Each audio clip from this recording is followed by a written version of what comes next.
we have to talk about the elephant in the room. And it's like, you know who I'm coming after. I'm like, yeah, great. What he was, what he is, it's great.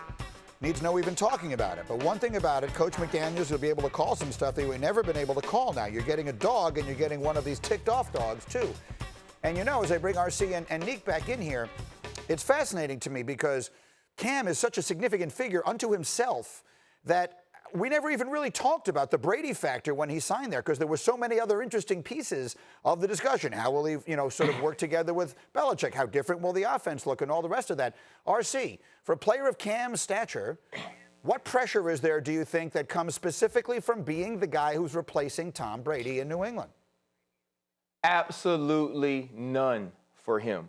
And I said this in the beginning of this whole deal. The reason that Bill Belichick should have gotten or should have went out to get Cam Newton was because he's been under the spotlight and under scrutiny since he took his first snap at Auburn. If you remember early on last season, I had the incident with Paul Feinbaum because people have always felt some type of way about Cam Newton from the way that he handled meetings at the end of, interviews at the end of games, from the way that his demeanor was on the sideline, even going back to someone critiquing the way that he smiled when he was coming out of Auburn into the NFL. Cam Newton knows what it's like to be in the spotlight. Cam Newton knows what it's like to have people root against you. And so playing after Tom Brady will be the last thing that he has to worry about because he has always had many people that wanted to see him fail.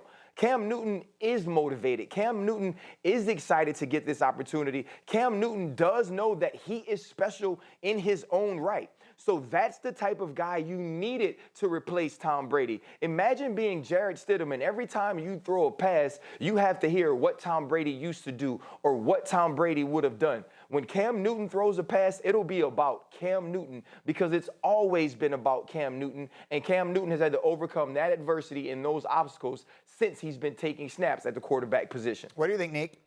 Yeah, I hadn't thought about it that way. I felt the opposite, but I mean, the point that you make has been proven out these past couple of weeks. Greeny, you made it off the top. We haven't even talked about Tom Brady until Cam brought him up himself. So, however, I do think there is going to be some pressure on him considering that he is following the greatest quarterback of all time, the most winningest, at least, quarterback of all time.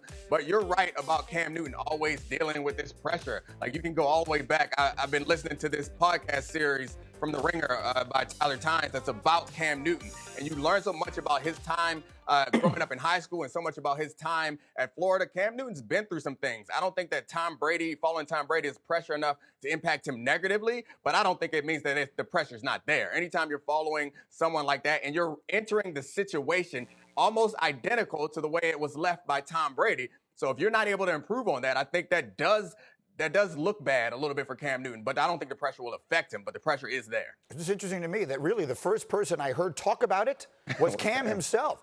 I'm sure others have, but we haven't done it here, and I haven't really heard a lot of it in other places. Thank you for watching ESPN on YouTube. For live streaming sports and premium content, subscribe to ESPN+.